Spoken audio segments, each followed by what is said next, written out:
بالعالمين والصلاة والسلام على سيد الأنبياء والمرسلين وعلى عباد الله الصالحين أما بعد فبسم الله الرحمن الرحيم قال النبي صلى الله عليه وآله وسلم الرزاق العليم القابض الباسط الخافض الرافع أو كما قال رسول الله صلى الله عليه وسلم الصلاة والسلام عليك يا سيدي يا رسول الله الصلاة والسلام عليك يا سيدي يا حبيب الله الصلاة والسلام عليك يا سيدي يا شفيع المذنبين وعلى آلك وأصحابك يا سيدي يا رحمة للعالمين.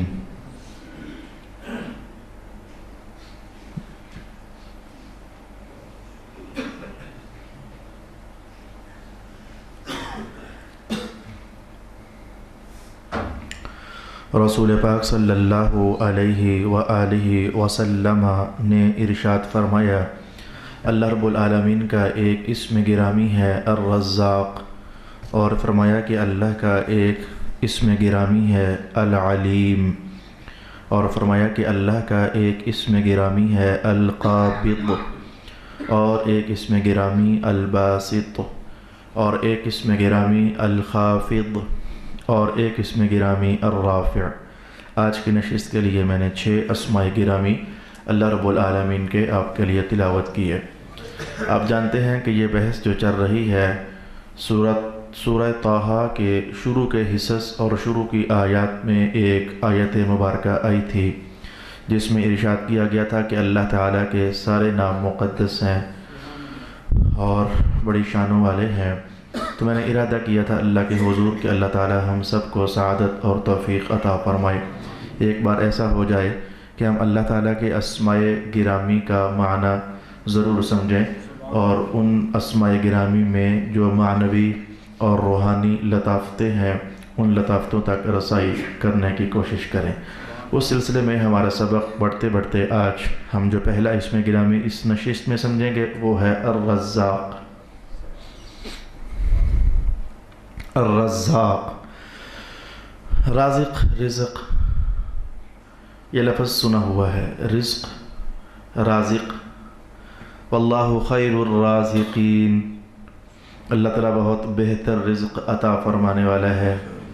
رزاق، اچھا رازق بھی اللہ کا اسم گرامی ہے، رازق، خیر الرازقین، اور رزاق بھی اللہ رب العالمین کا اسم گرامی ہے۔ یہ اچانک یہاں بیٹھ کر مجھے رازق کا خیال بھی آ گیا، یہ تو خود اللہ تعالیٰ کے اسماء میں سے ایک اسم ہے رازق، اور پھر ذمہ داری میری بڑھ گئی کہ رازق میں اور رزاق میں فرق بھی کیا ہوگا۔ رازق کا معنی بھی رزق عطا فرمانے والا، اور پڑھنے لکھنے میں سننے میں یہی آتا ہے کہ رزاق کا معنی بھی رزق عطا فرمانے والا۔ یہ مشہور یا ترجمہ لکھنے، کرنے، سننے، پڑھنے، دکھنے میں یہ چیز آتی ہے، لیکن نہیں، ان میں فرق ہے۔ اہل علم جانتے ہیں کہ رازق اسم فاعل کا صیغہ ہے اور رزاق یہ اسم مبالغہ ہے، اور مبالغہ کا معنی ہوتا ہے کسی بھی شے کو زیادتی کے ساتھ بیان کرنا۔ تو فرق سن لیجئے، ترجمہ آپ نے سن لیا، رزق دینے والا اور رزق دینے والا، رازق رزق دینے والا، رزاق رزق دینے والا، لیکن جب میں نے کہا کہ الرزاق کا معنی ہے بہت زیادہ، جس میں مبالغہ ہو رزق دینے میں، تو پھر ان دونوں کے ترجمے میں ذرا فرق سن لیجئے۔ اللہ کا ایک اسم گرامی ہے رازق، اس کا معنی ہے رزق عطا فرمانے والا، اور ایک اسم گرامی ہے الرزاق، بہت زیادہ رزق عطا فرمانے والا۔ اب یہ بات سمجھنے کے لائق ہو گئی، پہلے بھی سمجھنے ہی کے لائق تھی۔ رزق عطا فرمانا اور بہت زیادہ رزق عطا فرمانا، اس میں فرق کیا ہوگا؟ ارے بھائی ہمارا رزق تو اتنا ہی ہے جتنا ہے، تو پھر بہت زیادہ رزق عطا کرنا، یہ بہت زیادہ، یہ زیادتی، یہ کس سینس میں ہم سمجھیں گے؟ رازق اللہ رزق دینے والا ہے، رزاق بہت زیادہ دینے والا ہے، تو کیا معنی کہ جتنا ہمارا ہے تو اس سے بھی زیادہ دینے والا ہے؟ یہ معنی تو ہے نہیں۔ پھر یہ رزاق کا معنی کیا ہوگا؟ مجھے اب مولا علی قاری کی عبارت اب سمجھ آئی ہے۔ اب اس سے پہلے جو میں نے سمجھا سو سمجھا، لیکن حضرت مولا علی قاری نے لفظ الرزاق کا جو معنی کیا مجھے اب سمجھ آ رہا ہے۔ ہم بھی کتنے کم لوگ ہیں کہ اللہ تعالیٰ کی وہ شانیں ہی ساری ہم نہیں سمجھتے، کہ وہ شانیں تو بہت ماورا ہیں ہماری عقلوں سے۔ اب مجھے سمجھ آیا کہ مولا علی قاری نے کیا لکھ دیا۔ رازق کا معنی رزق دینے والا، رزاق کا معنی آپ نے ارشاد کیا اے خالق الارزاق والاسباب التي يتمتع بها۔ رزق مثلا پانی رزق یا روٹی رزق، تو رزاق کا معنی ہوتا ہے کہ وہ پانی اور روٹی دینا بھی اور بہت زیادہ رزق دینے والا۔ یہ بہت زیادہ، یہ معنی یہ ہے کہ صرف پانی اور روٹی دینا ہی نہ، بلکہ جس ذریعے سے وہ پانی اور روٹی ملے گی وہ ذریعہ بھی پیدا فرما دینا۔ مجھے تھوڑا سا لگا ہے کہ آپ کو سمجھ آئی ہے، تھوڑا سا لگا ہے کہ آپ کو سمجھ آئی ہے۔ صرف روٹی پانی دینا ہی نہیں بلکہ اس ذریعے کو بھی پیدا فرما دینا جس ذریعے سے روٹی پانی ملتی ہے۔ ارے بھائی نے سمجھا تو میں یوں کہوں گا، یہ کھیتوں کے اندر دانوں کا ڈال دیا جانا یہ بھی سبب اللہ نے قائم کیا، پھر اس دانے کو زمین پھاڑ کر نکال دینا یہ چیز بھی اللہ نے قائم فرمائی، پھر ایک دانے کے ساتھ وہ بالیاں 7 لگیں، ہر بالی میں 100 دانے، یہ کام بھی اللہ نے کیا، پھر دانے کو پیس کر کے آٹا بنانے کے لیے چکیوں کا نظام بھی اللہ ہی نے ذہنوں میں ڈالا، پھر چکیوں کا نظام ملنے کے بعد اس کو گوندنا پانی کے ساتھ ملا کر کے، اور عورتیں کئی ٹائم تک گوندتی رہتی ہیں، ایک دم سے پانی ملا کر آٹا تیار نہیں ہوتا، وہ کافی دیر تک گوندتے رہنا، یہ علم بھی اللہ ہی نے عطا فرما دیا، پھر اس کو اب پکانا ہے، کچا نہیں کھانا، یہ علم بھی اللہ ہی نے عطا فرما دیا، پکانے کے لیے لوہے کا توا چاہیے، یہ توا بھی اللہ ہی نے بنوا دیا، اور پھر تو توے کو گرم کرنے کے لیے آگ چاہیے، یہ آگ بھی اللہ ہی نے لگوا دی، آگ لگانے کے لیے ماچس چاہیے، یہ ماچسیں بھی اللہ ہی نے بنوا دی، ماچس کے وہ تیلے کے اوپر ایک مسالہ اسپیشل ہوتا ہے وہ چاہیے، وہ مسالہ بھی اللہ ہی نے بنوا دیا۔ یار بس حد ہو گئی، بات کو سمجھنے کے لیے حد ہو گئی ہے کہ رازق معنی ہوتا ہے رزق دینے والا، الرزاق بہت زیادہ رزق دینے والا، بہت زیادہ دینے والے کا میں یہ صحیح بیان نہیں کر سک رہا کہ بہت زیادہ دینے والا اس کو میں کیسے بیان کروں۔ یہ مولا علی قاری کے الفاظ ہی کافی ہیں کہ صرف رزق دینے والا ہی نہیں، ہر وہ شے جس کے ذریعے وہ رزق حاصل ہوتا ہے ان اشیاء کو اور ان اسباب کو بھی پیدا کرنے والا، اس ذات کو کہتے ہیں رزاق۔ رزاق، اللہ اکبر اللہ اکبر۔ ہم میں سے جس کو جو ہنر جو پیشہ ملا جس کے ذریعے روٹی پانی کمایا جا سکتا ہے، یہ اللہ کی رزاقیت کی وصف کا یہ اعطاء ہے اور یہ مظہر ہے۔ کوئی دکان پر جا بیٹھا تو وصف رزاقیت شروع ہو گئی، بلکہ دکان ڈالنے کا خیال آیا تو وصف رزاقیت شروع ہو گئی۔ کوئی بندہ ٹیچر ہے تو اس نے چھوٹے ڈپلوماز کیے تو یہ وصف رزاقیت شروع ہو گئی۔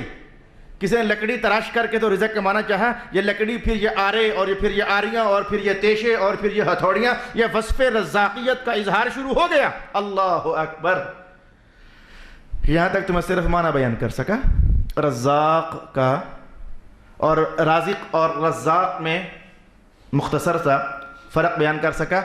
آج میں آپ کو تھوڑا سا چھیڑنا چاہتا ہوں، کچھ علمی سی چھیڑ خانی ہمارے اکابر نے لکھی ہے، تو میں چاہتا ہوں کہ ذرا آج آپ کو تھوڑی سی علم کی تنگ گلی سے لے کر نہ گزروں۔ تیار ہو تو پھر میں شروع کرتا ہوں۔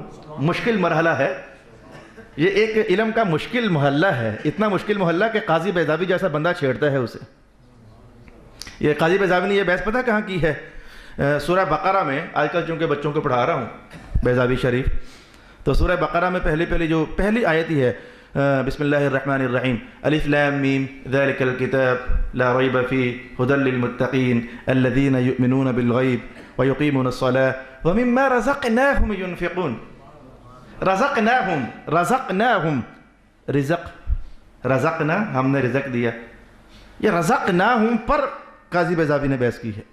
بہت ساری بحثیں کرتے ہیں وہ، لیکن ان میں سے ایک جو یہاں آج میں نے پہلے نہیں کہا تھا کہ مولا علی قاری بڑے پیارے آدمی ہیں، کبھی قاضی بیضاوی کا بازو پکڑ لیتے ہیں معنوی طور پر، اور کبھی علاوہ کچھ شاعری کو ساتھ جوڑ لیتے ہیں، اور یہ ملا کر کے تو بڑا کمبینیشن قائم کیا ہوا ہے انہوں نے۔ سبحان اللہ۔ رزق ہے کیا؟ ایک گمراہ فرقہ ہوا ہے پرانے زمانے میں، مر کب گیا، تو اس نے رزق پر بحث کی۔ رزق کسے کہتے ہیں؟ رزق کا ترجمہ روٹی نہیں ہے، رزق کا ترجمہ پانی نہیں ہے، کپڑے رزق کا ترجمہ یہ نہیں ہے۔ رزق ہے کیا؟ کس شے کو کہا جائے گا کہ یہ ہے رزق؟ اس نے بحث کی، اس گمراہ فرقے نے بحث کی، اس بحث میں بڑی خرابیاں تھیں۔ پھر اہل سنت کی مجبوری بن گئی کہ رزق کا جو معنی انہوں نے بیان کیا وہ غلط ہے، صحیح معنی یہ ہے۔ تو پھر انہوں نے ان خرابیوں کو بھی ہائی لائٹ کیا کہ رزق کا یہ معنی نہیں ہوتا، اور پھر کہا کہ رزق کا صحیح معنی یہ ہوتا ہے۔ تو آئیں دیکھتے ہیں کہ رزق کسے کہتے ہیں۔ میں پہلے گمراہی والی بات پہلے کہوں گا۔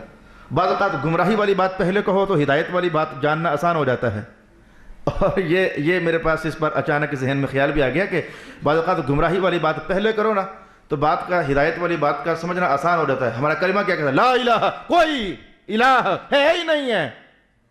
جتنے بھی یہ خدا ہوتے ہیں ان سب کا یہ سارے نہیں ہیں الہ، یہ گمراہی ہے۔ تو گمراہی والی بات پہلے، الا اللہ یہ حق تھا، کہا مگر اللہ تو ہے کہ، تو یعنی گمراہی والے جو خدا تھے کہا کہ یہ ہے ہی نہیں ہے، تو گمراہی والی بات پہلے ہوئی نا۔ اس کے بعد جو برحق خدا تھا اس کا اس میں گرامی اللہ تو ہے کہ۔ انشاءاللہ مجھے امید ہے کہ اللہ ہماری مدد فرمائے گا۔ رزق کیا ہے ہم یہ سمجھنے کے لیے جا رہے ہیں۔ پہلے میں گمراہوں والی بات جو انہوں نے کہی آپ کو بتاتا ہوں۔ کہنے لگے رزق ہر اس چیز کو کہتے ہیں جو ملکیت میں ہو۔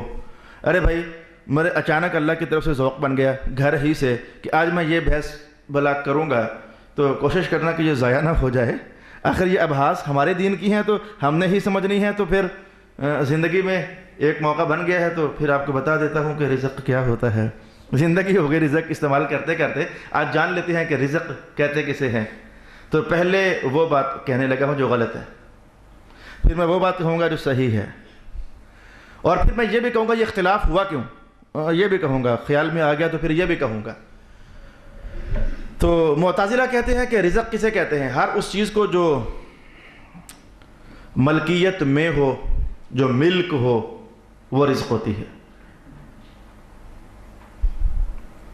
اہل سنت نے کہا نہیں، یہ تو بڑی خرابی ہے، یہ تو بڑا غلط معنی تم نے بیان کر دیا کہ رزق اسے کہتے ہیں جو ملکیت میں ہو، جو ملکیت میں ہے وہ رزق ہے، جو ملکیت میں نہیں ہے وہ رزق نہیں ہے۔ یہ تو بڑی غلط بات کہہ دی تم لوگوں نے۔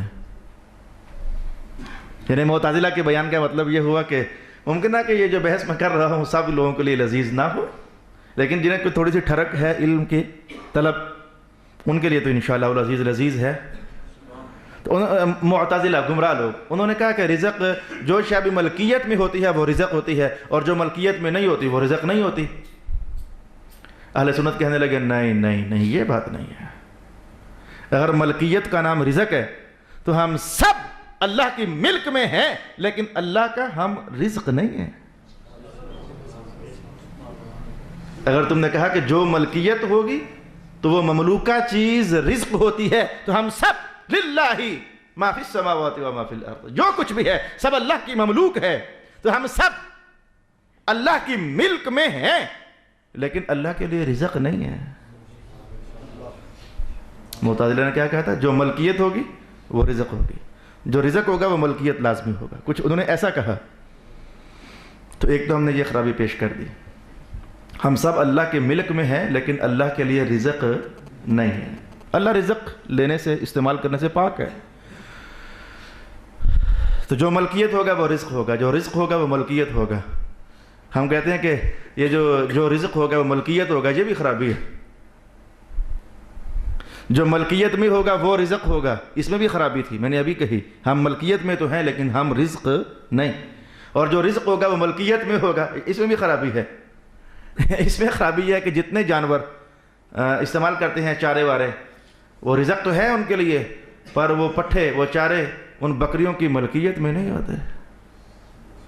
باریک چیز ہے، جو ملکیت ہوگا وہ رزق ہوگا، جو رزق ہوگا ملکیت ہوگا۔ ہم نے کہا نہیں، ہم ملکیت میں ہیں لیکن اللہ کا رزق نہیں ہے، اور جانوروں کے لیے ان کے سارے چارے بارے رزق تو ہیں لیکن وہ چارے بارے ان کی ملکیت میں نہیں ہے۔ کوئی کھیت کسی بکرے کا آپ نے سنا ہو، کسی بھینس کا سنا ہو کھیت؟ نہیں۔ تو یہ تو ان کی غلط کہانی تھی، ہم نے اس پر اور بحثیں ہیں، لیکن اتنا سا یہ غلط سا معنی تھا رزق کا۔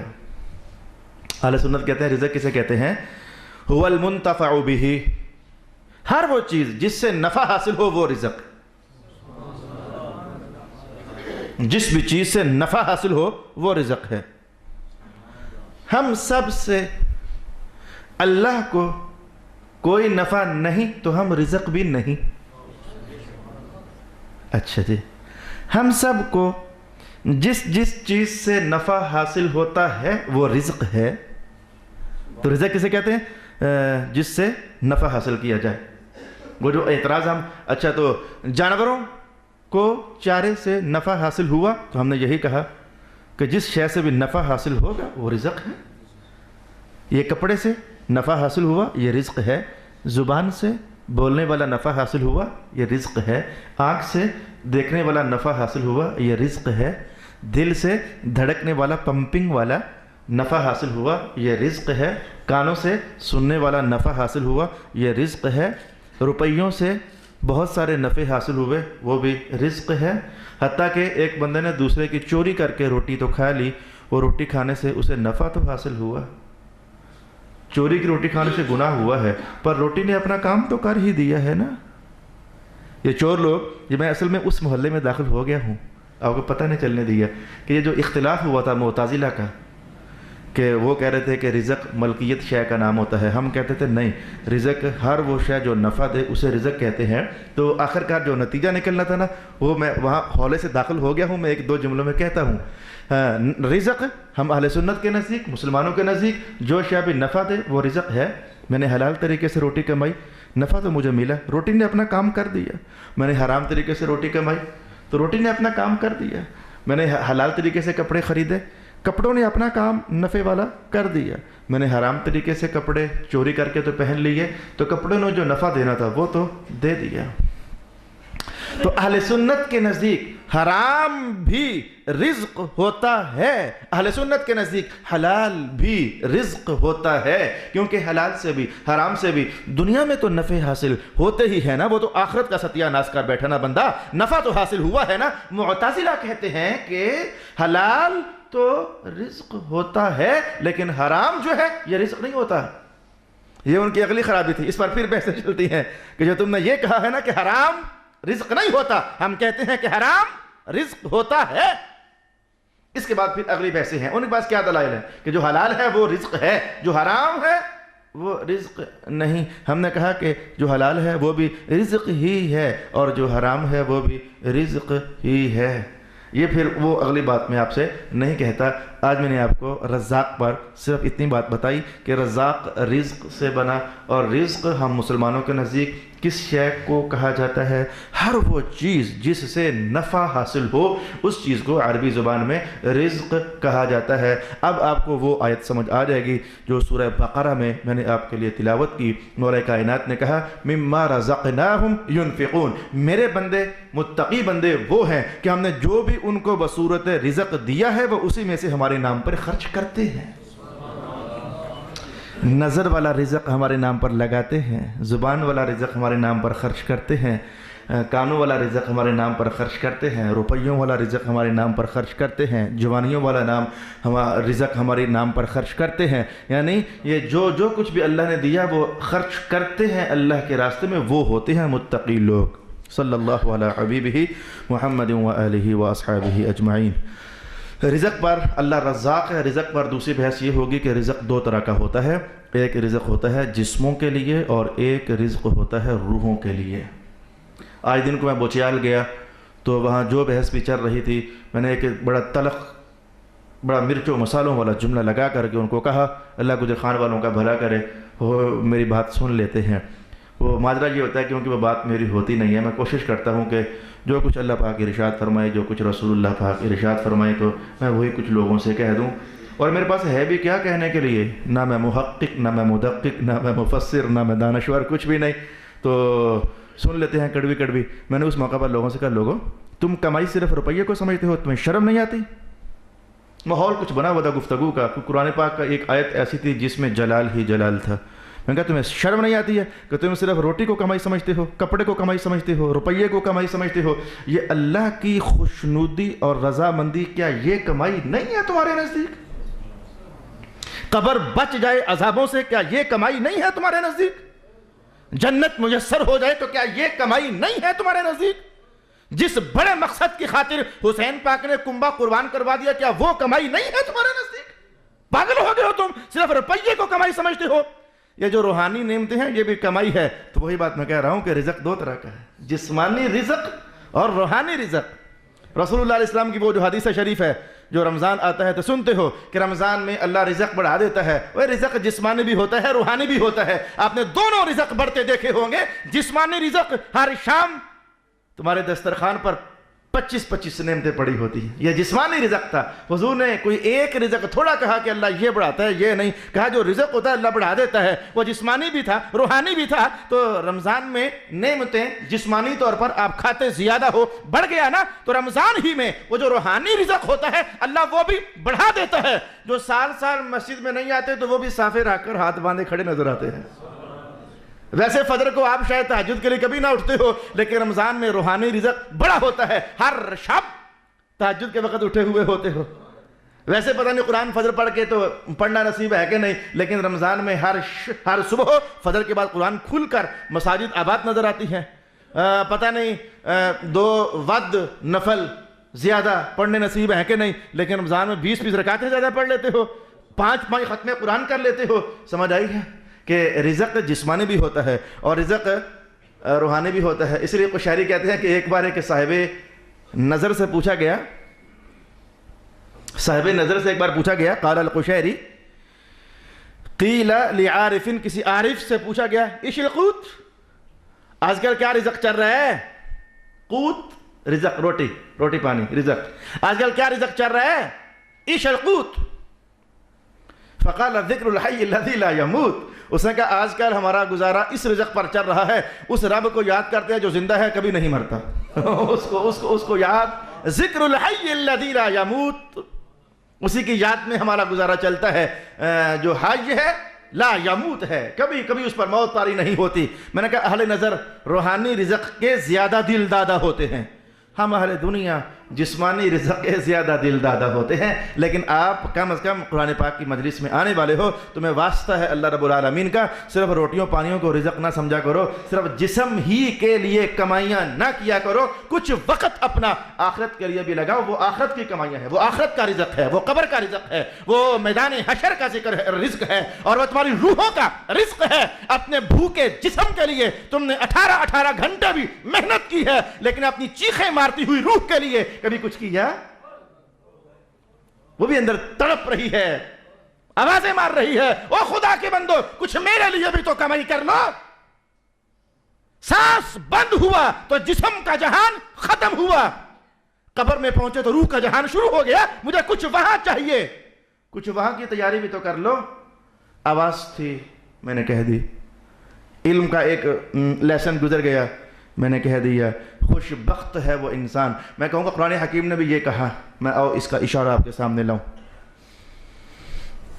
دونوں طرح کے رزق کمانے چاہیے، لینے چاہیے، یہ اشارہ قرآن حکیم نے بھی کہا۔ کہاں کہا؟ بسم اللہ الرحمن الرحیم، ربنا آتنا فی الدنیا حسنہ وفی الآخرۃ حسنہ۔ مولا ہمارے دنیا بھی اچھی کر دے تو آخرت بھی اچھی کر دے۔ آخرت اچھی تب ہوتی ہے جب روح کو رزق ملتا رہا ہو تو، جب روح کو رزق ملتا رہا ہو تو۔ میں نے ایسی اکابر کا کلام بھی پایا کہ وہ کہنے لگے کہ ہم پر ایسا وقت بھی گزرا، 6 مہینے گزر گئے اور ہمیں خیال تک نہ آتا کہ روٹی بھی کھائی جانے والی چیز ہے۔ وجہ کیا تھی؟ وہ روح کے رزق پر۔ میرے حضور کی تو کیا شان ہے، میرے حضور کی تو کیا شان ہے۔ کدھر سے حدیث پاک گونج گئی میرے ذہن میں۔ ایک موقع پر رسول اللہ علیہ السلام نے فرمایا، یہ تب فرمایا تھا، تب حضور کے خدام خاص تھے، حضرت انس خادم خاص تھے، سیدہ عائشہ محبوب زوجہ بھی تھی، خادمہ خاصہ بھی تھی۔ تو ایک صحابی آج لوٹا اٹھایا ہوا ہے تو سرکار کے پیچھے۔ میرے حضور کی شان اور عادت کریمہ یہ تھی، آبادیوں سے بہت دور چلے جاتے، جب کچھ وہ انسانی مرحلہ نبھانا ہوتا جو انسانوں کو درپیش ہوتا ہے تو آبادیوں سے دور چلے جاتے۔ تو جو صحابی لوٹا اٹھا کر ساتھ جاتے، کہنے لگے میں نے کئی بار حضور کی فراغت کے بعد دیکھنا چاہا کہ کیا تھا، تو مجھے وہاں خوشبو کے سوا کچھ محسوس ہی نہ ہوا، کچھ پڑا ملا ہی نہ۔ جیسے ہم جاتے ہیں تو ہم تو نجاست جسموں سے نکلتے ہیں، لیکن مجھے کچھ بھی نہ. ایک دن میرے حضور نے بھانپ لیا کہ یہ دیکھنے کیا جاتا ہے. مجھے کہنے لگے تمہیں پتہ ہے کہ میں محمد کی تخلیق اللہ نے کس طرز پر کی ہے؟ فرمایا کہ اللہ پاک نے مجھے اہل جنت کی طرز پر بنایا، اور اہل جنت کی طرز یہ ہے کہ وہ کھائیں گے ضرور، پئیں گے ضرور. آپ بھی حضور کے قدموں کے طفیل جب جنت میں جاؤ گے آپ کھاؤ گے ضرور، پیو گے ضرور، لیکن جو بھی کھاؤ گے جو بھی پیو گے نجاست بن کر نکلے گا نہیں. حضور ہوگا کیا؟ میں خوشبودار سا پسینہ آئے گا اور فضا میں حائل ہو جائے گا.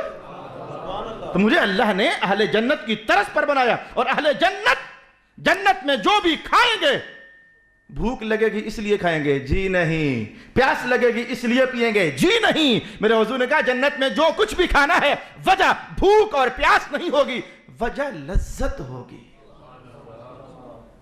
کیوں بھوک کی وجہ سے جنت میں نہیں کھائیں گے؟ بغیر بھوک کے کھائیں گے. کیوں؟ بھوک لگنا بھی ایک تکلیف ہے، آپ کو پتہ ہونا چاہیے. جب بھوک لگی ہوتی ہے تو وہ رنگ برنگے جملے لوگ بولتے ہیں، پیٹ میں چوہے کود رہے ہیں، حالانکہ نہیں کود رہے ہوتے، لیکن اس تکلیف کا اظہار. پیاس لگ جائے تو ایک تکلیف ہوتی ہے، اس کا اظہار ہوتا ہے. یار میرا حلق خشک ہو گیا، کانٹا ہو گیا. کانٹا شانٹا کوئی نہیں ہوتا، تکلیف کا احساس بیان ہوتا ہے. تو رب کائنات نے کہا جو جنت ہے یہ دار التکلیف نہیں، دار السلام ہے. اس لیے جنت میں بھوک بھی نہیں اور پیاس بھی نہیں. میں بھلا کدھر جا رہا ہوں؟ آپ کو پتہ ہی نہیں میں کدھر جا رہا ہوں. توجہ کرو ذرا، اپنے ایمان کو ذرا بیدار کرو. میں جملہ بول کر آگے بڑھ جانے والا ہوں. حضور جنت والوں کی طرز پر پیدا ہوئے. جنت والے بھوک محسوس نہیں کرتے، جنت والے پیاس کی تکلیف محسوس نہیں کرتے. یہی تو وجہ ہے خدیجۃ الکبریٰ فرماتی ہے جب حضور غار حرا میں جاتے تو میں ستو لپیٹ کر دیا کرتی، پانی دیا کرتی. جب حضور واپس آتے تو ستو ویسے ہی پڑے ہوتے، پانی ویسے ہی پڑا ہوتا. 10 دن گزر چکے ہوتے. حضور آپ نے کھایا نہیں؟ کہا بھوک لگی ہی نہیں، ہم تو جنت والوں کی طرز پر ہیں. ہم تو جنت والوں کی طرز پر ہیں، بھوک لگی ہی نہیں، پیاس لگی ہی نہیں. اب آپ کو وہ حدیث بھی سمجھ آ گئی. یہ رزق آج فائدے مند ہو گیا، رزق کی بحث فائدے مند ہو گئی. آج آپ کو وہ حدیث سمجھ آئے گی جب میرے حضور نے روزہ رکھا، نہ سحری کی نہ افطاری کی. اگلے دن پھر روزہ شروع ہو گیا، نہ پھر سحری نہ پھر افطاری. اگلے دن پھر روزہ شروع ہو گیا، نہ پھر سحری نہ افطاری. مسلسل نہ سحری نہ افطاری، نہ کھایا نہ پیا، روزے پر روزہ. صحابہ نے کہا چلو ہم بھی کرتے ہیں حضور کی تابعداری میں.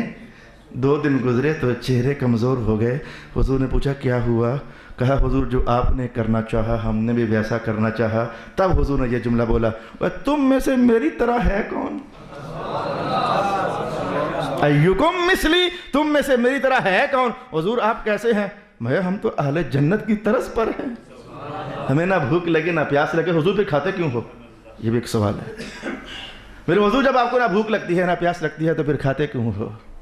آپ پھر پانی کیوں نوش فرماتے ہو؟ یہ تو ایک نہیں کئی مقامات پر یہ جواب آپ کو میسر ہوگا. میرے حضور یہ جملہ کئی موقعوں پر ارشاد فرمایا کرتے تھے، یہ جو کچھ میں کر رہا ہوں تمہیں سکھانے کے لیے کر رہا ہوں، تمہارے دین کو مکمل کرنے کے لیے کر رہا ہوں. تو واپس آئیے، بحث ہماری یہاں سے آگے بڑھ گئی کہ اہل اللہ جو ہیں وہ روحانی رزق کو ترجیح دیتے ہیں.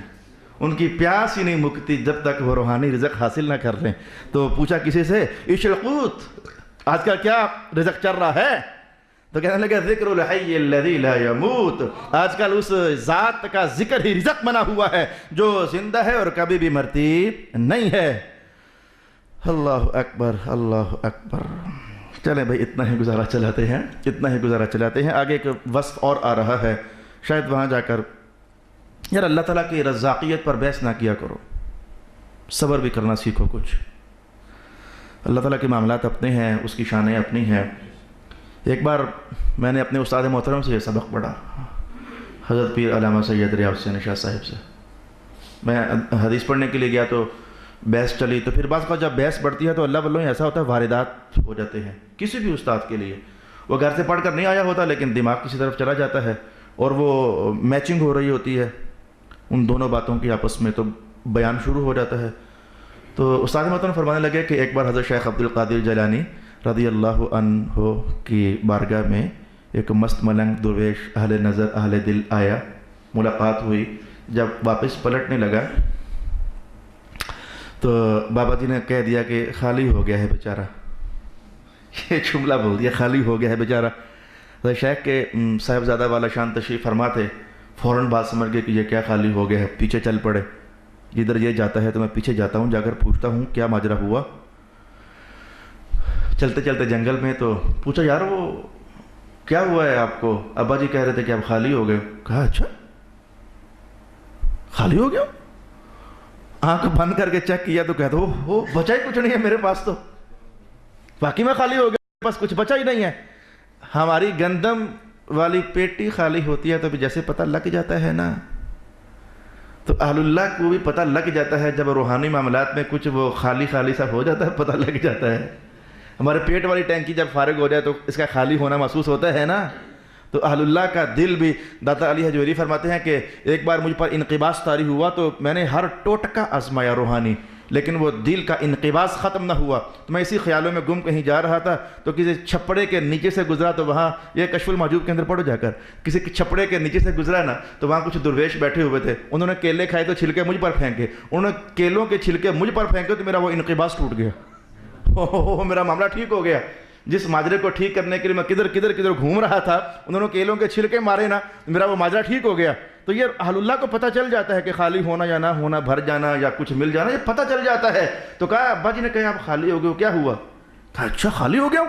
سوچنے پڑ گئے تو سوچ کر کہنے لگے یار بات سمجھ آ گئی ہے. یہ ابھی پچھلے دنوں بارش ہوئی ہے، تو میں جنگل میں چل رہا تھا، تو بارش جب ہوئی تو میں نے دیکھا کہ بارش دریا کے اوپر ہو رہی ہے، دریا کے اوپر، اور دائیں بائیں نہیں ہو رہی. تو میں نے بس اتنا ہی سوچا، واہ اللہ، دریا کو بارش کی کیا ضرورت، وہ تو دریا ہے، اسے بارش کی کیا ضرورت. بس یار یہ غلطی ہوئی ہے. یعنی اللہ بہتر جانتا ہے کہ بارش دریاؤں کو دینی ہے کہ جنگلات کو دینی ہے. میں نے آپ کو یہ جملہ اس لیے سمجھایا کہ اللہ بہتر جانتا ہے کس کو اس نے غربت میں رکھنا ہے، کس کو اس نے مالداری میں رکھنا ہے. اللہ بہتر جانتا ہے. اعتراض نہ کیا کرو. اعتراض ہونے کے بعد ہم ہیں ہی خالی، اس لیے پتہ ہی نہیں چلتا. وہ طفل کیا گرے گا جو گھٹنوں کے بل چرے. یہ گرنے کا احساس تو انہیں ہوتا ہے جو اونچے ہوتے ہیں، تو گرتے ہیں تو لگتا ہے کہ گر گئے ہیں. جو ہے ہی زمین پر، اسے گرنے کا احساس ہی نہیں ہے، وہ ہے ہی زمین پر. ہم گرے ہوئے لوگ ہیں، ہم بچے لوگ ہیں، ہمیں گرنے کا احساس ہی نہیں ہے، اس لیے ہمیں وہ تڑپ بھی نہیں ہوتی. ہم خالی تو نہیں ہو گئے کہیں، ہمیں وہ تڑپ بھی نہیں ہوتی. اور جو بڑی بلندیوں پر ہوتے ہیں جب وہ خالی ہوتے ہیں پھر وہ غور کرتے ہیں ہوا کیا ہے. تو میں نے کہا ہم بھی کئی بار مولا غربت ساری ہمارے لیے ہے. اللہ کو بہتر پتا ہے کہ کس کو غربت دوں گا تو ہم جانتے ہیں کہ معاملہ ٹھیک چلے گا، کس کو سرمایہ دوں گے تو ہم جانتے ہیں کہ معاملہ ٹھیک رہے گا. اس لیے میں نے آپ کو رک کر کے یہ کہنا چاہا کہ اللہ رازق ہے، بلکہ وہ رزاق ہے. وہ جو تقسیم رکھے نا، دعا ضرور کیا کرو لیکن آبجیکشن نہ کیا کرو، اعتراض نہ کیا کرو، شکوے نہ کیا کرو، اعتراض نہ کیا کرو. دعا ضرور کرو، اے اللہ تیری نعمتیں بدل دے. ہم سمجھتے ہیں کہ شاید روٹیاں 2 کی 4 ہوں گی تو اچھا لگے گا، تو مولا کر دے. دعا ضرور کرو لیکن اعتراض نہ کرو کہ مولا غربت، پریشانی. اچھا جی، فرمایا کہ اللہ تعالیٰ رزاق ہے. میں آج 6 اسماء گرامی تلاوت کی ہے تو یہ ہے وہ بات کہ بعض اوقات دماغ ایسے ہی کہیں ادھر ادھر نکل جاتا ہے. باقی قشیری کہتے ہیں کہ جب تو جان چکا کہ رزق ادھر ہی ہے سارا، جب جان چکا یہ ادھر رزق نہیں ہے. یا کوئی جادوگر کسی کا رزق بند نہیں کر سکتا، یہ بات یاد رکھ لو، مجھ سے لکھوا لو، اللہ کی قسم نہیں بند کر سکتا. آپ پاگل ہو آپ لوگ. جادو ہو گیا تو رزق بند ہو گیا، اللہ کی قسم جادوگر رزق بند نہیں کر سکتے. میں یہ یقین سے کہہ رہا ہوں کیونکہ رزق کا نظام اللہ نے جادوگروں کے ہاتھ میں دیا ہی نہیں ہے، یہ تعویذ تاگوں کے ہاتھ میں دیا ہی نہیں ہے، یہ تو اللہ کے اپنے ہاتھ میں ہے. اللہ یقبض و یبسط، اللہ چاہے تو کھول دیتا ہے کام، چاہے تو بند کر دیتا ہے. واللہ یرزق، اللہ رزق دیتا ہے. تم پاگل ہو، جادو ہو گیا ہم پر، جادو کی بنیاد پر رزق تنگ ہو گیا. جناب نہیں، جادو کی بنیاد پر نہیں رزق تنگ ہوتے. قرآن پاک نے یہ راز بھی کھولا ہے، تمہارے گناہوں کی بنیاد پر رزق تنگ ہوتے ہیں. ادھر آؤ پڑھو قرآن حکیم، تمہارے گناہوں کی بنیاد پر رزق تنگ ہوتے ہیں. پڑھو قرآن حکیم. بسم اللہ الرحمن الرحیم. ان اللہ لا یغیر ما بقوم حتی یغیروا ما بانفسہم. اللہ تب تک نعمتیں واپس نہیں لیتا جب تک بندے اطاعت کا راستہ چھوڑ کر گناہگاری میں داخل نہیں ہو جاتے. یہ میں نے لمبا ترین ترجمہ کر دیا، تفسیری ترین ترجمہ کر دیا. ما اصابکم من مصیبت فبما کسبت ایدیکم، تمہیں جو پریشانی بھی آئی ہے تمہارے ہاتھ کا کرتوت ہے جو پریشانی بن کر سامنے آ گیا. تو اپنا آج کے بعد کم از کم آپ میں سے تو کوئی یہ جملہ میرے سامنے نہ بولے علامہ صاحب جادو ہو گیا رزق تنگ ہو گیا. جادو کے ذریعے رزق تنگ نہیں ہوتا. کب ایمان تمہارا مکمل ہوگا؟ کب ایمان تمہارا مکمل ہوگا کہ رزق اللہ ہے جو کھول بھی دیتا ہے تنگ بھی کر دیتا ہے. یہ جادوؤں سے رزق نہ تنگ ہوتے ہیں اور نہ بند ہوتے ہیں اور نہ یہ کھلتے ہیں. البتہ فقیروں کی دعاؤں میں اثر ہے، لیکن فقیروں کی دعاؤں میں خیر کا اثر ہے. ایک پیر صاحب کی کہانی سنا دوں گا آپ کو، بدماش ہے وہ. جب کہیں خوشی آئے نا، خوشی کسی گھر میں، تو پیغام بھجواتا ہے یہ میری دعاؤں کا اثر ہے. اور اگر اللہ کسی کو آزما لے نا، مشقت میں ڈال دے، تو پیغام آتا ہے یہ تم نے چونکہ میری فلانی نافرمانی کی ہے اس لیے. یعنی ہر راحت اس کی دعا کا اثر ہوتا ہے اور ہر پریشانی اس کے ساتھ اچھا سلوک نہ کرنے کی وجہ سے ہوتا ہے. میں نے کہا جو اہل اللہ ہوتے ہیں ان کے ساتھ اچھا سلوک کرو یا برا سلوک کرو، وہ خدائی منگتے ہوتے ہیں. انہوں نے مانگنا ہی ہوتا ہے، وہ خیر ہی مانگنی ہوتی ہے. وہ شاہی فقیر ہوتے ہیں، انہوں نے تمہارے لیے خیر ہی مانگنی ہوتی ہے. اگر کوئی تمہیں ڈرائے نا ایسا ویسا نا، بابا جی آگ لگا کر جلا دیں گے، بڑے بے پرواہ ہو کر کے نا جلا دیں، کہو بابا سے جلا دیں. جو بابا ہوتا ہے وہ جلاتا ہی نہیں. جو اللہ کا بندہ ہوتا ہے وہ جلاتا چلاتا نہیں ہے، اور جو جلانے والے ہوتے ہیں وہ اللہ کے بندے نہیں، وہ شیطان ہوتے ہیں. دھیان رکھا کرو. البتہ کسی فقیر کی بد دعا سے بچنا وہ اور شے ہے، کسی اللہ والے کی بد دعا سے بچنا وہ اور شے ہے. واپس آئے میرے بھائی، جب جان لیا کہ رزق سارا اللہ دیتا ہے تو وَتَقَرَّبَ إِلَيْهِ بِدَوَامِ التَّوَكُّلِ عَلَيْهِ، پھر ہمیشہ اپنا توکل اللہ کی ذات پر قائم کیا کرو. اے میرے اللہ آج کل جو رزق کم ہے تو مجھ سے کوئی غلطی ہو گئی ہوگی، معاف فرما دے. رزق کھل جائے تو اللہ کا حضور شکر ادا کیا، میرے مولا تو ویسے خوش ہو گیا ہوگا، ہمارے پاس کوئی ادا تو ایسی نہیں ہے، تو رب ہے ویسے خوش ہو جاتا ہے، چھوٹی چھوٹی اداؤں پر تو خوش ہو جاتا ہے، تو نے نواز دیا ہوگا. یہ رزقوں کے معاملات اللہ کے حوالے کیا کرو. اللہ کا ایک اور اسم گرامی ہے العلیم. کم از کم 2 تو سیکھ لیں. میں نے تو 6 تلاوت کیا لیکن 2 تو سیکھ لیں. العلیم، اللہ علیم ہے. میرے پاس ہے وہ چیز کہ آپ جانتے ہو کہ اللہ تو عالم بھی ہے تو پھر اللہ علیم بھی ہے. میرے پاس وہ نسخہ ہے، بتاؤں گا جس سے آپ کا ذوق علم تازہ ہوگا. میرے پاس ہے، یعنی لکھا ہوا ہے، یہ دیکھیں لکھا ہوا ہے میرے پاس. اللہ عالم ہے، عالم الغیب والشہادہ، غیب کو بھی وہ جاننے والا ہے، شہادت کو بھی وہ جاننے والا ہے، تو وہ عالم ہے. عالم کا معنی جاننے والا، کہا وہ علیم بھی ہے. یار ترجمہ تو اس کا بھی یہی ہے، وہ جاننے والا ہے. ترجمہ تو اس کا بھی یہی ہے کہ وہ جاننے والا ہے. اب ہم جانتے ہیں کہ اللہ جاننے والا ہے، تو پھر کہا کہ وہ جاننے والا ہے، لیکن ایک بار کہا کہ میں عالم ہوں اور ایک بار کہا کہ میں علیم ہوں. کیا فرق ہے ان دونوں میں؟ کیا بات ہے؟ ابھی تک میں سنانے سے پہلے خوش ہو رہا ہوں کہ کیا بات ہے. اللہ عالم ہے، کیا بات ہے اس کی، ہم قبول کرتے ہیں، ایمان لاتے ہیں. اللہ علیم ہے، عالم ہے، یہ تو آپ کو فوراً سمجھ آئی ہوئی ہے بڑے پرانے زمانے سے. اللہ عالم ہے، عالم الغیب والشہادہ ہے، غیب کو بھی جاننے والا ہے، شہادت کو بھی جاننے والا ہے. یہ غیب بھی بندوں کی نظر سے، اللہ کے لیے کوئی غیب بھی نہیں ہے. یہ بھی آپ کو بتاؤں، سب کچھ وہاں سامنے ہی سامنے ہے. بندے جسے غیب سمجھتے ہیں اللہ اسے جانتا ہے، ورنہ اللہ عالم الشہادہ ہے. ہمارے لیے جو غیب ہوتا ہے اسے کہتا ہے اللہ کہ میں اسے بھی جانتا ہوں جسے تم غیب سمجھتے ہو. یہ کچھ اس سینس میں. تو عالم تو آپ جانتے ہو کہ اللہ عالم الغیب ہے، وہ شہادہ ہے، لیکن علیم وہ جاننے والا ہے. آپ کو بتاؤں، میں وہ جملہ سب سے پہلے بولوں گا تاکہ کہیں وہ رہ نہ جائے. آپ لوگوں نے کل کیا کرنا ہے یہ تو آپ کو پتا ہے. کوئی منصوبہ بندی ہوگی تھوڑا بہت. کل میں جمعہ پڑھوں گا، نہاؤں گا، کپڑے تبدیل کروں گا، تو جمعہ پڑھ کے گھر جاؤں گا، روٹی کھاؤں گا. تو جیسے کل مجھے اپنا پتہ ہے شیڈول، کل میرے پاس کچھ مہمان آنے ہیں تو حج کر کے آئے ہیں، تو انہیں میں نے کھانا کھلانا ہے، پھر رات کو ایک درس قرآن ہے، تو پھر جناب میں نے یہ کام کرنا ہے، تو مطالعہ کرنا ہے، تو وغیرہ وغیرہ. بندہ اپنا شیڈول جو کرنا ہوتا ہے ورکنگ، وہ تو جانتا ہوتا ہے. اور میں آپ سے پوچھوں کہ آپ نے کل کیا نہیں کرنا، آپ کہو گے یہ کیا سوال ہوا، کل کیا نہیں کرنا.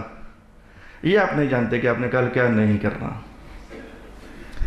میرے کہنے پر جاننے کی کوشش کرو گے بھی تو کچھ زیادہ جان نہیں پاؤ گے کہ آپ نے کل کیا نہیں کرنا. زندگی بھر آج تک سوال چلتا ہی کیا کر رہے ہو، کیا کرو گے، تو ہم وہی کچھ جانتے ہیں جو کرنا ہوتا ہے یا کر چکے ہوتے ہیں یا کر رہے ہوتے ہیں. کیا نہیں کرنا تو نے، ہمیں پتہ ہی نہیں ہم نے کیا نہیں کرنا.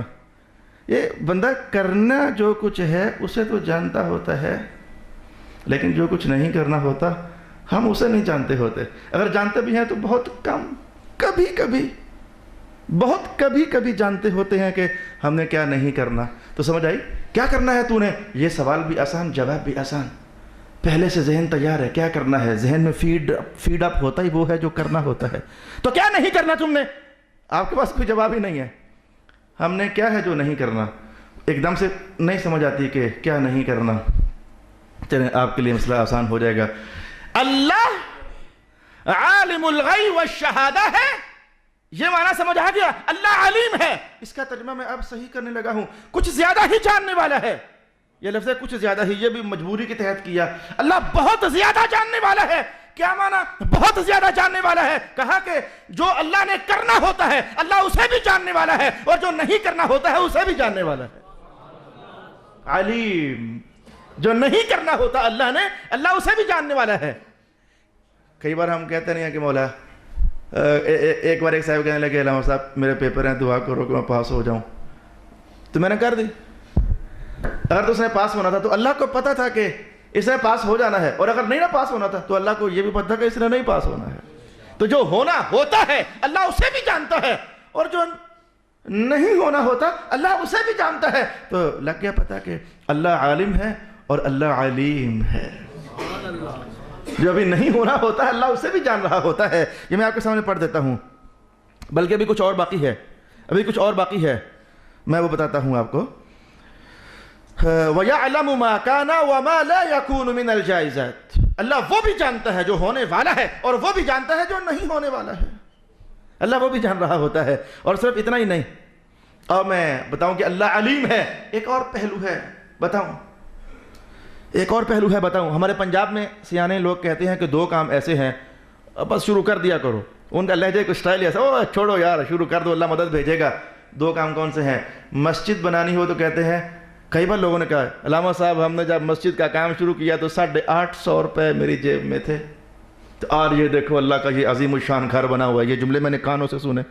آپ کو بھی پتا ہے آپ کی مسجد کا کیا حال ہے. تو ایک تو مسجد، پیسے ہیں کہ نہیں تو بس شروع کر دو، اللہ دیکھو مدد آتی کدھر سے. ایک اور کام ہمارے پنجاب کے سیانے، ایک اور کام، بیٹی کی شادی. یار یہ بہت بڑی ذمہ داری ہے، شروع کر دو اللہ مدد بھیجے گا. اچھا ہم شروع کر دیتے ہیں لیکن پتہ نہیں ہوتا کہ مدد آئے گی کہاں سے، کون آئے گا، کہاں سے آئے گا، کیا دے گا، کتنا دے گا، کچھ پتہ نہیں ہوتا. علیم بتانے لگا ہوں کام ہو جائے گا. یہ تو آئیڈیا سا ہو گیا، کیسے ہوگا، کون کرے گا، کتنا کرے گا، کب کرے گا، یہ ساری باتیں ہمیں نہیں پتا ہوتی. تو علیم، اللہ علیم ہے. الفاظ سنو، اللہ علیم ہے. لو کان کیف یکون وما یترتب علیہ لو کان. ترجمہ یہ ہے کہ اللہ یہ بھی جانتا ہے کہ کیا ہونے والا ہے، یہ بھی جانتا ہے کیسے ہوگا، یہ بھی جانتا ہے کون کرے گا، یہ بھی جانتا ہے کب کرے گا. یہ ہے اللہ علیم. کچھ ہوگا، کب ہوگا، کون کرے گا، کیسے کرے گا، کتنا کرے گا، کیوں کرے گا، یہ سب کچھ جس کے علم میں ہو اسے کہتے ہیں علیم، اسے کہتے ہیں علیم. اچھا اسی لیے ملا رقائی نے برجستہ آیت پڑھ دی اس عنوان پر کہ جو نہیں ہونا ہوتا اللہ کو اس کا بھی پتہ ہوتا ہے. برجستہ آیت لکھ دی. کہنے لگے اللہ جانتا تھا کہ اگر ایک اور اللہ ہوا تو کیا ہوگا. یہ قرآن پاک کا عنوان ہے. اللہ جانتا تھا کہ اللہ ایک ہی ہے اور ایک ہی ہونا چاہیے. اگر ایک اور اللہ ہوا تو کیا ہوگا، اللہ یہ جانتا تھا اور اس کو بیان کر دیا قرآن حکیم میں. جو ہونا ہوتا ہے اسے وہ بھی پتا ہے، جو نہیں ہونا ہوتا اسے وہ بھی پتا ہے.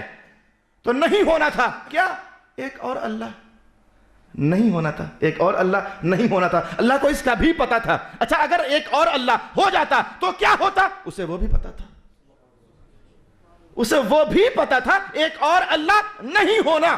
اور اسے یہ بھی پتا تھا اگر ایک اور اللہ ہو جاتا تو کیا ہوتا. اور میں یہ کہانی قرآن پاک سے آپ کو پڑھ کر سناؤں. بسم اللہ الرحمن الرحیم. لو کان فیہما آلہۃ الا اللہ لفسدتا.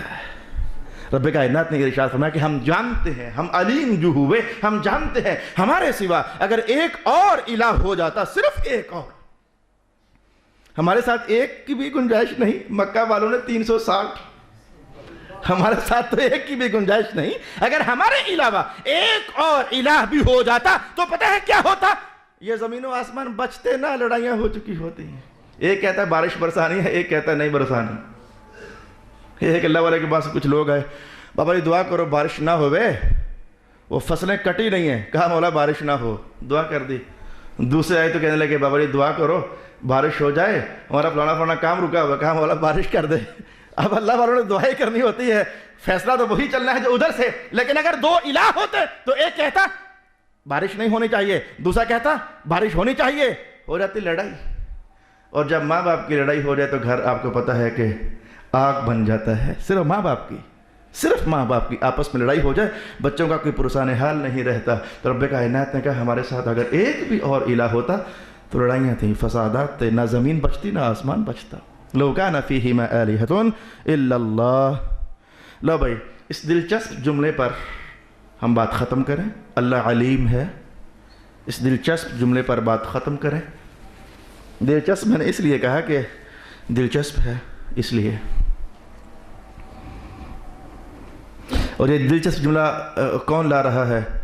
قشیری، امام قشیری جملہ لا رہے ہیں دلچسپ۔ تو پھر میں کہنے لگا ہوں، آپ کو میں نے منتظر بنایا پہلے تاکہ توجہ لگے کہ کیا دلچسپ۔ علیم، اللہ تو بہت کچھ جاننے والا ہے، بہت کچھ۔ ویسے علم اللہ کی صفات ذاتیہ میں سے ہے، صرف اتنا جملہ ہی کہنا تھا۔ صفات ذاتیہ ہوتی کون سی ہیں؟ 7 ہیں یا 8 ہیں، اختلاف رائے، لیکن وہ بھی کیا بات ہے، صفات ذاتیہ کی کیا بات ہے۔ تو علامہ قشیری کہتے ہیں اللہ علیم ہے، تو کہتے ہیں کہ میں نے بعض کتابوں کے اندر پڑھا، یہ جو کوئی محدث کہے نا کہ میں نے بعض کتابوں کے اندر پڑھا، سمجھو کہ وہ یقیناً حدیث نہیں ہے، یہ کوئی بنی اسرائیل کی کتاب ہوگی یا کسی دانشور کا مخطوطہ ہوگا، تو میں نے وہاں یہ بات پڑھی۔ تو کہتے ہیں وفی بعض الکتب، قشیری کہتے ہیں میں نے بعض کتابوں کے اندر یہ بات پڑھی، ان لم تعلموا انی اراکم فالخلل فی ایمانکم۔ جملہ ہے کہ کاری ضرب ہے، جملہ ہے کہ کاری ضرب ہے، ان لم تعلموا انی اراکم فالخلل فی ایمانکم وان علمتم انی اراکم فلم جعلتمونی اہون الناظرین الیکم۔ ترجمہ سن لیں، گناہگار لوگ خاص کر کے سنیں، خطا کار لوگ خاص کر کے سنیں۔ بعض کتابوں کے اندر یہ روایت کہ اللہ تعالیٰ نے ارشاد فرمایا کہ اگر تم نہیں جانتے کہ میں تمہیں دیکھ رہا ہوں،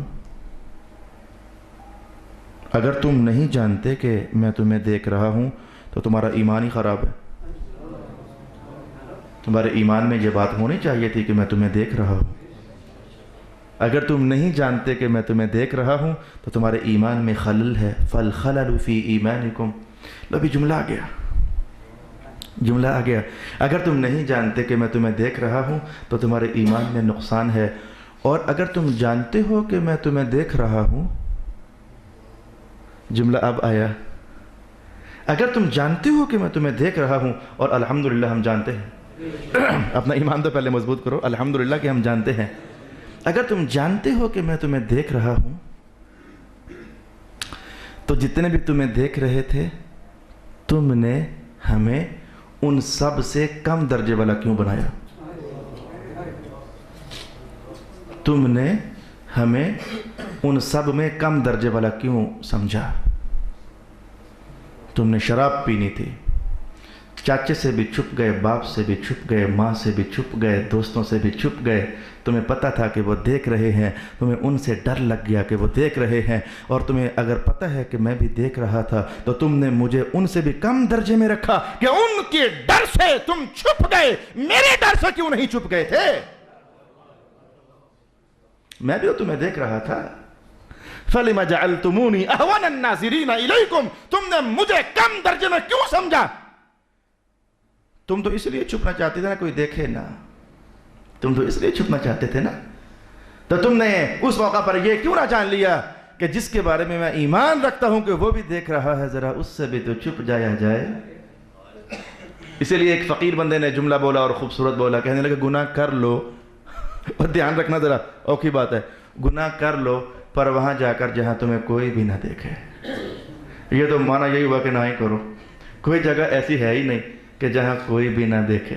کر لو، اگر دل کر گیا گناہ کر لے تو کر لو. یہ ملنگوں کے کلام بھی تو پھر بڑے وہ گھندے ہوئے ہوتے ہیں نا. ٹھیک ہے کر لو گناہ، پر وہاں جا کر لو جہاں کوئی نہ دیکھے.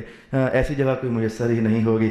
جہاں بھی جاؤ گے، چٹانوں کی اوٹ میں بھی چلے جاؤ گے، جنگلات، گھنے جنگلات میں بھی چلے جاؤ گے، تو شاید تم یہ سمجھو کہ تمہیں کوئی نہیں دیکھ رہا. اپنے ایمان سے بھی تو پوچھو کہ وہ دیکھنے والا کوئی ہے یا کہ نہیں. یہی بات تو قشیری کہتے ہیں کہ میں نے بعض کتابوں کے اندر یہ پڑھا ہے کہ اگر تم نہیں جانتے کہ میں تمہیں دیکھ رہا ہوں تو اپنا ایمان سیدھا کرو، ایمان کو بتاؤ کہ میں دیکھ رہا ہوں. اور اگر جانتے ہو کہ میں دیکھ رہا ہوں تو سب دیکھنے والوں میں تم نے سب سے کم درجے میں ہمیں ہی کیوں سمجھ لیا؟ باقی سب سے ڈر گئے اور بچ گئے، صرف ہم سے نہ ڈرے اور ہم سے پھر نہ بچے. رسول اللہ علیہ السلام نے فرمایا کہ ہمارا اللہ رزاق ہے. رزاق کا کیا مفہوم ہے ہم نے جانا. فرمایا کہ اللہ علیم ہے. علیم کا کیا مفہوم ہے ہم نے جانا. اللہ تعالی میرا اور آپ کا حامی و ناصر. وآخر دعوانا ان الحمد للہ رب العالمین.